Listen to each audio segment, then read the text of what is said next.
Hi, my name is Stacy Carr, and I'm a Technical Assistance Coordinator for VCU Autism Center for Excellence. Today, I have the privilege of talking to you a bit about quality of life. Today's talk is called Achieving the Best Quality of Life Possible, Preparing for the Future. A little bit of background about quality of life and why my interest is in this area. I recently completed my PhD and looked at quality of life indicators for emerging adults with autism. Quality of life encompasses so many things outside of academics and social skills, and I wanted to see what exactly those predictors would be, especially for youth as they transition from secondary to post-secondary education and into employment and college settings. So if you take a look at this slide, children with autism become teenagers and adults and seniors with autism.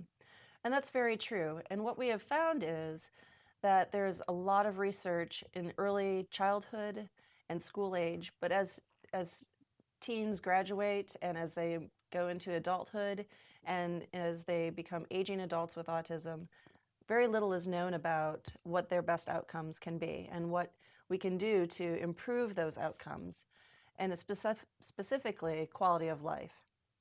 So what I wanted to find out was, what can we do early on to ensure that we are providing the best possible outcomes for youth as they transition through life? So when we think about quality of life, we think about a variety of aspects. The World Health Organization talks about physical health, so how you feel on a day-to-day basis, if you have any illnesses or chronic conditions. They discuss social relationships. Are you in a intimate relationship? Are you married, single? Are you do you have a network of friends? Do you have supports at work? Your emotional health, how you handle stress, how you navigate your day, taking into account anything stressful or unpredictable that may come your way. And independence. Independence from others, being able to make your own opinions, make your own choices, problem solve, navigate the world as an individual. And beyond that, we look at culture and environment. So based on your environment, you may have different strengths or areas of need in these areas. So if you're in school, perhaps your independence may be a little bit lacking because you have the support of a paraprofessional. So you don't have that opportunity to work towards the best possible independence. Or you are in a situation where when you come home from school, you don't have any social outings. So you don't go to church events, you don't go to scouts, you stay at home. So the social relationships might be an area of need. For my research, I looked at emerging adults with autism, and the things that I found most predictable were social relationships, emotional health, and independence. And this speaks to the diagnosis of autism too. So when we think about autism, we think about the social difficulties that they may have, independence being something that we work daily with from children from when they're very young to when they're adults, making sure that they are as independent as possible. And that emotional health, being able to self-manage their behavior, their emotions, and regulate based on the situation that they're in. So when we think about emerging adults with autism, we think about, in general, what does that look like? So often students on the autism spectrum go to school until they're 22, but they remain at home once they graduate. Neurotypical students, when they graduate from high school, often go off to college, and they learn from being around peers, being in a different location, and really working towards that independence away from families. But for our young adults with autism, they're often staying at home and don't have that opportunity. They don't necessarily have future plans. They don't have the transition planning that we think of when we think about regular teens with regular education. They have a plan of what they're going to study in college, what possible jobs they would like. But for youth with autism, we really have to be more prescriptive about how we go about finding what those strengths and interests are. And there's not a lot of stability for future plans because we don't know what jobs are available, or we don't know what opportunities would present themselves for youth with autism. When students transition from high school, a lot of times supports decrease. And so it's in high school, you have the support of a special education teacher, coordinator, team. But when you graduate, that support is gone. And so we have to look at different outlets for that support, whether it's employment specialists, it's life coaches, it's vocational rehabilitation services, but it's the burden is on the parents to find that. And through that, we can look at employment, secondary education, housing, and some of those independence things. But again, it really is that of the parents to look for that. So how do we work towards optimal quality of life? Well, all of us dream, we plan, we find supports, we look for services, we find out what can be, how we can best achieve our outcomes and reach our goals. We need to do that for youth with autism as well. People with autism also have dreams and plans. I work with a young man who is in high school, and his dream is to be a pizza chef. And so working with his family, one of the things that he is very interested in doing is learning some of the basic chef responsibilities. So through technical centers and through internships, he's able to realize that dream, build those skills so that when he graduates from high school, he can potentially work in that environment that he is most interested in. But beyond dreaming, we have to set a plan. We have to figure out what are the steps that need to take place in order to reach our dreams. And we develop short-term goals, mid-range goals, and long-term objectives. And just like you and I, we also have to set those goals to make sure that we are achieving them. And when we achieve our goals, we feel great. And same with youth with autism. We also have to find the supports and scaffolding that is needed for them to be successful. You and I would look at what supports we need and go find them ourselves. We need to provide that as service to youth with autism so that they are afforded the same opportunities that we are. We also need to follow up. If there's something that's not going well, we need to make sure that we are adjusting and we are looking towards the big picture and shaping our responses along the way and providing the best possible supports and interventions needed. So we start with a dream, all that life can be. We all have dreams, and I like to look at dreams not only for employment, but personal, emotional, social, financial, and health and wellness. So looking at all those areas and setting dreams and setting goals so that they can be met with strength and with the support needed. Unfortunately, sometimes our students with autism don't know how to dream. They weren't given an opportunity to talk about what they really want to do, what their pie-in-the-sky dream might be. And so we may need to shape how they think about dreaming and how they think about setting these goals. So we can start by providing them with pictures, with listening to things that they're very interested, doing a interest inventory, but really actually listening. When we listen to our folks with autism, we can learn so much.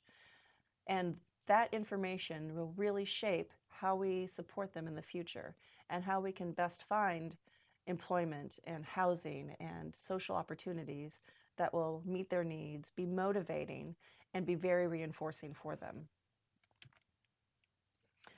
One of the things that we talk about a lot is student-centered planning. So keeping those best interests in mind as the youth is working on planning. So really taking a look at what their interests are, but also looking at where they are socially, academically, emotionally, and making sure that there's a good fit between what they want to do and what they are, what supports they have to be successful in that area. I worked with a young man who really wanted to be a doctor, and we talked a lot about how that would be, how the schooling that he would need, the the the job responsibilities, the social impact. And when we boiled it down, we talked about, well, what courses in high school can we talk about and we can teach and we can learn and we can take so that you can really work towards becoming a physician. And we talked about health and science and chemistry. And it turns out that he wasn't interested in any of those courses. So we shaped what he was interested in. He wanted to be a doctor, and we wanted to figure out why was it that he wanted to be a doctor. So we kind of analyzed all the different pieces of being a doctor and found out that he really just wanted to work with people and wanted to be social and wanted to engage and help people. So we put him in internships that would capitalize on those strengths. He really liked to communicate with people, and so he was in an opportunity to try out different situations where he could interact socially. So he didn't really like the science piece of it. He really liked that social piece. Had we not listened to him, had we not really taken that time, we wouldn't have found out what his best interests are and what he actually really wanted to do. The other thing is helping youth build their dream and sharing it with everyone around them, not just teachers, but siblings, family, neighbors, the community. When you know what a student wants and everyone around them can support them towards that dream, they can achieve it in a very systematic, socially acceptable and comforting, supportive way. The other piece is having high expectations. If we set the bar very low, individuals will just achieve that. That's for anybody. And for youth with autism, that's true as well. But if we set the bar higher, we can help them get to where they can achieve those expectations. So giving the supports they need to be as successful as possible and meeting those high expectations. We want individuals, all individuals, to have a full and rich life full of experiences. We want them to be in the company of students and coworkers and friends. But we also need those people to help along the way. In a work situation, we have colleagues that we go to for help. We bounce ideas off. If we have problems at work or at home, that's our social network, and that's who help us along the way. And we need to have that same community surrounding individuals with autism as well. We also need them to have the satisfaction of meeting their goals and achieving their dreams. There is nothing better than meeting a goal and feeling that they were able to accomplish it. That sense of accomplishment can catapult them into the next goal of their dreams. A very nice resource from Transition Center is this these spokes of this wheel, and you see in the center there's the individual, and we think about the different areas: education and employment, living independently, health and active lifestyle, and then that community, friends, and family. And these are all areas that we really need to work on having students develop dreams about. And so one of the things that we talk about is choice and control. Being able to make a choice about where you go to school, where you go to work, who you live with, and how you socialize and what activities, leisure activities you engage in makes a huge difference. If someone were to tell you who you were to be friends with or not friends with, who you were going to live with, how you're going to spend your money, what education you were going to have, you would not feel very comfortable or very autonomous either. And so we really want to afford students with autism the same respect and dignity so that they are able to make these choices for themselves as well. But this graphic really shows how to support people to get to their optimal dream. So we talk about different options for youth as they transition. We have post-secondary options, and there's community college, there's a 4-year degree, there's an associate or certificate degree. There's also trade opportunities, so you learn a specific trade in an environment that will support you through sort of an internship. So if you want to be a computer repair person, you can get an associate degree, or you can work with someone learning how to do that, learning the ins and outs of a computer. But post-secondary education is not for everybody. However, if a student is interested in post-secondary education, they should be afforded that opportunity with the supports they need to be successful. We talk about employment. This is another option once you graduate.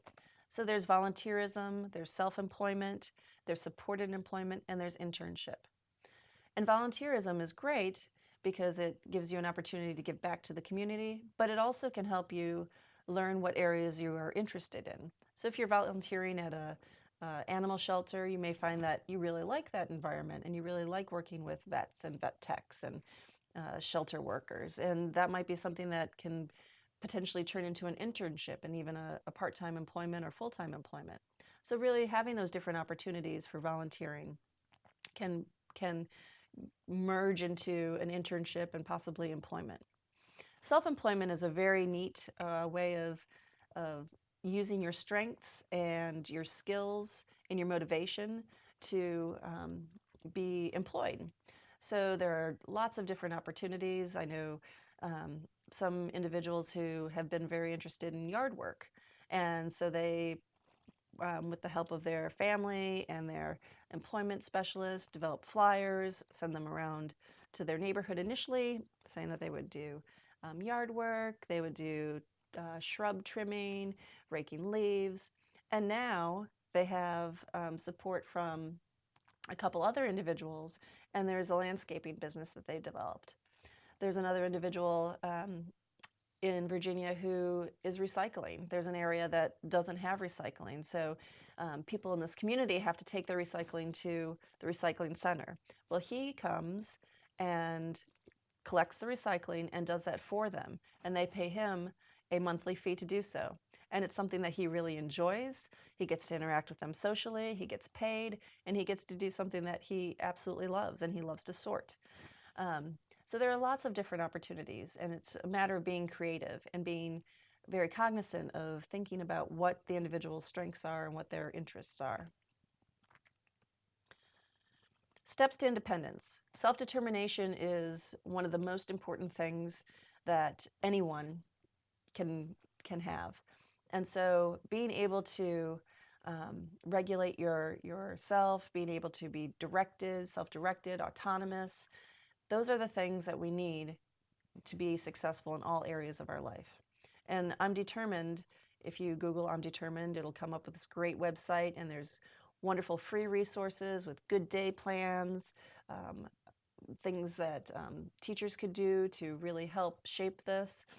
This is tools that have been used in high school and are being adapted for middle school and elementary school now.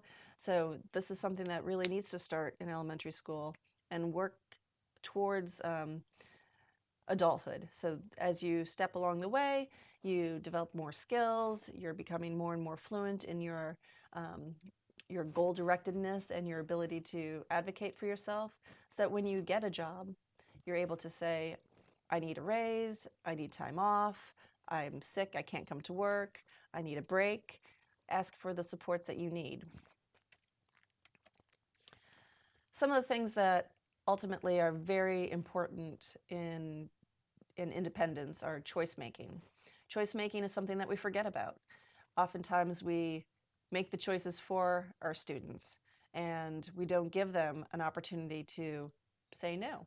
So we tell them it's time for math, you're going to do this worksheet. We don't tell them, do you want to do math first or spelling first? We prescribe every part of their day So they don't have those opportunities to make choices. So we need to embed those throughout the day. And while sometimes it may seem like a little bit more work, or that it might be disruptive to the class or the student, choice making is something that has to be done.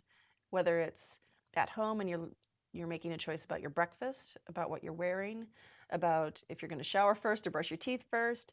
We make choices all day, every day, from the time we hit the snooze bar or answer the alarm and get out of bed. That's a choice. And so making sure that we are allowing our students to make those choices as well. One thing that we often correct our students with is saying no. And we don't honor that as a acceptable way to say, no, I don't want to do something, or no, I don't want to engage in that, or no, I don't want to. And we force the issue and we make them do it. But no is a very acceptable way to protest and to say no. If we don't allow that to happen, as they grow through adulthood, there will be opportunities where they will have to say no, or if they don't say no, they could be taken advantage of. An instance is one of my students was working and he was finishing up his tasks, and another employee told him, hey, I want you to do my work too. And he didn't say no because he was never able to say no. Go all through school, if he said no, that was non-compliance, and that was protesting, and that was a bad behavior. And so now in school, in his job, he is supposed to now be able to say no to this coworker who's trying to take advantage of him and make him do his job as well. So it's very important to set up opportunities for choice making and to honor the no response. Problem solving is another area that we really need to take the time to teach all the time. Another individual who has a job, part-time employment, got written up at work because he was unable to go into work because he wasn't able to make his lunch because the peanut butter was gone. There was no peanut butter left in his house, and so every day he made, which was great, he made his own lunch.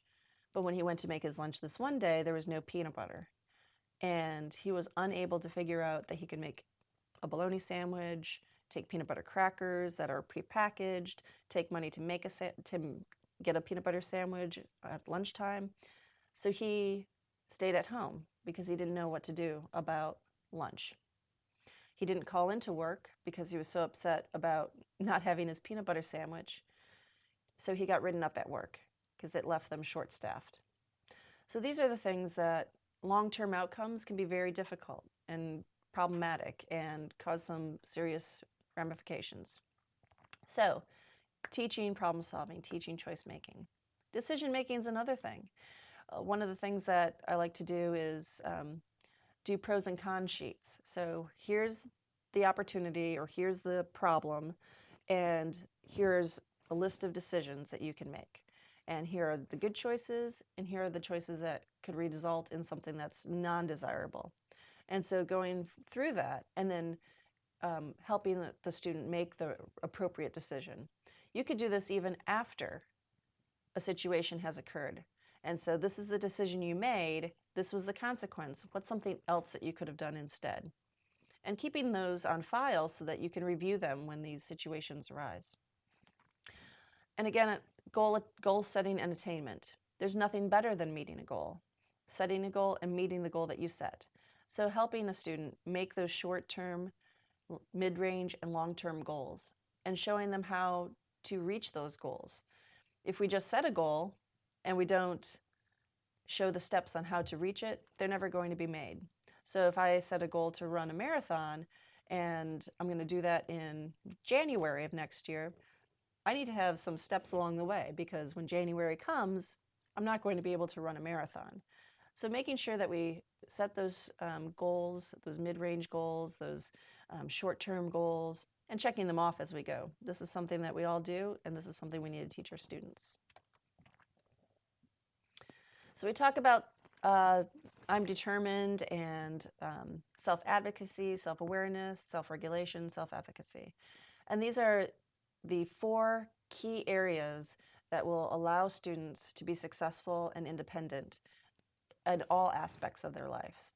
So being able to speak up for themselves, being able to know what their strengths are and what needs and supports they have that they require to be successful. Being able to manage your own behavior. I work with many adults who have jobs and often have a hard time being able to regulate themselves. So they're in a situation where their sensory needs are not being met, or there's something that's bothering them at work, and they're not able to advocate for themselves to say, I need different lighting, or I need to not sit by the window because it's too distracting, or I need to not sit by this person because their cologne's too strong, so they can't advocate for themselves. And so they end up engaging in behaviors that can potentially get them fired. So they're not able to self-regulate. And those are the things that we need to think about. And if we are equipping our students with those strengths, those needs, and those supports that are needed, so when they go to college or to a job or to any situation, they're aware and they can share that with whoever they're working with. This is a nice tool from NSTAC, and this is all about self-advocacy. And sometimes we forget about what are the things that we need to teach. And so we think about, okay, well, being able to speak up for yourself. Well, it's beyond that. It's self-awareness, it's knowledge of rights. So when they graduate from school, being able to know what their rights are as an individual, and what to do when they are violated. Additionally, communication. So we talk about conversation, the give and take of conversation, but there's a lot more to communication that we need to discuss. So things like being assertive, negotiating, being able to understand body language of others, understanding your own body language so that you don't come across as angry or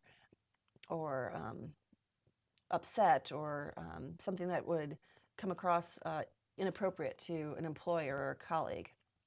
Being able to listen appropriately and being able to compromise. Compromise is a big thing, especially when you're in a job, and knowing that you're not always going to be right, or your way is not always going to be the way that things go. So learning those skills needs to start at a very young age. We're talking elementary school. And so by the time they get to adulthood, they have this repertoire of skills. The other thing is leadership, and being able to be a part of a group, work collaboratively with someone. We have in school a lot of group work, but for individuals with autism, sometimes they're not afforded the opportunity to be in group work. Or if they are in group work, they aren't given the supports they need to be successful in group work. So they're either the person who all the work gets dumped on because, well, they're the one who's going to do it, or they sit back and don't engage. And so being able to teach them the appropriate way to interact with different people and different personalities, and being able to negotiate, I'm going to take notes this time, or I'm going to report out to the class, or I'm going to do the visual part of things and you do the writing. Being able to do those things is very important. And this is for all individuals. So if you're making a meal together in culinary arts, knowing that what your role is in the assignment and being able to follow through appropriately and taking that leadership role. We need to create opportunities, social opportunities, leisure opportunities. Social opportunities can be a variety of things. So there's church, there's scouts, there's special groups for individuals on the spectrum. There needs to be the opportunities, frequent opportunities, so that there's practice of the specific social skills that are needed to be successful. Communication, body language, personal space, relationship building. Additionally, leisure skills. A lot of our students end up spending most of their time playing on their Xbox, PlayStation, Nintendo, Wii, whatever, or on the computer surfing the internet. This is a nice leisure skill, but it shouldn't occupy their whole day, every day. And so building other leisure skills. And this is where you need to really look at what their areas of interest are. So if their interests are in transportation, maybe they can spend time at a train museum, or helping out at an airport, or doing something around transportation that's important to them and meaningful and capitalizes on things that they like, their special interests, but it's getting them outside of the house and expanding their leisure skills. Community participation. This is, again, I bring up church, I bring up being part of a community organization, volunteering at food banks, being part of your neighborhood, being seen around the neighborhood, helping walk dogs, engaging in picnics, being part of the community. The more that you're in your community setting and participating appropriately, the more people are going to get to know you, look out for you, and support you. And communication threads through all of this. So appropriate communication in all these areas with support. And this could be with visual aids, this could be with assistive technology. This doesn't mean that only people with verbal language can communicate. We need to look at where the student's going to be most successful. So if it is assistive technology, making sure that it's available in all these locations, whether it's school, employment, leisure skills, so that they're able to communicate effectively. Expectations. I talked about high expectations, and this is important for not only students in school, adults in employment, but also at home. So making sure that there are responsibilities that they have in all these environments and expectations to complete them. So if there's an expectation to interact with family and community and it's well known, then they're going to have to do that. So if the expectation is, oh, he doesn't come when we go to this group meeting, then he's never going to have those opportunities. So set the expectation that, you know what, you're coming with us and you're going to participate. Setting a high expectation, but also providing the support that he needs to be successful in those environments.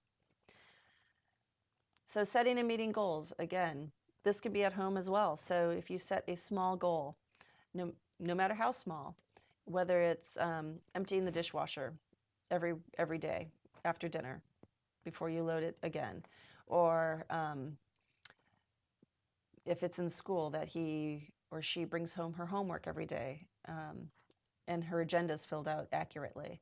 If it's at work that he gets up on time in order to shower and get to work on time. Or if it's in the community that he's going to participate in one activity a week that is a social opportunity. So setting those expectations and goals is very important. So what did my research find? Well, it added to the current literature about quality of life. There's not a lot out there about what the predictors of quality of life are for individuals with autism. And so my findings added to the literature. But what we found was that quality of life for emerging adults with autism, there are 3 key predictors.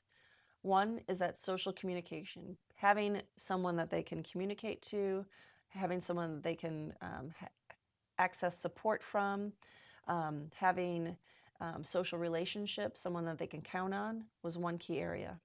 The second area was employment, no matter how small, whether it was volunteering, internship, self-employed, supported employment, part-time or full-time, it did not matter, but having that ability to go to an employment place provided them with a higher quality of life. The third thing was autonomy. And this again is that independence, being able to stand up for yourself, being able to get your needs met independently, being able to navigate your world as an individual with the supports that you need, not with the support of someone telling you what to do, but doing it on your own independently. So in a nutshell, we need to teach our students to dream and to believe that they are able to accomplish these dreams, that they are going to achieve these dreams, these goals with support, and teaching them to know what those supports are so that no matter where they are, they can get their needs met, they can get the supports they need so that they can be successful. Thank you so much. I enjoyed talking about quality of life. I think it's a very important topic. If you have any questions, you can always contact me. Thank you very much.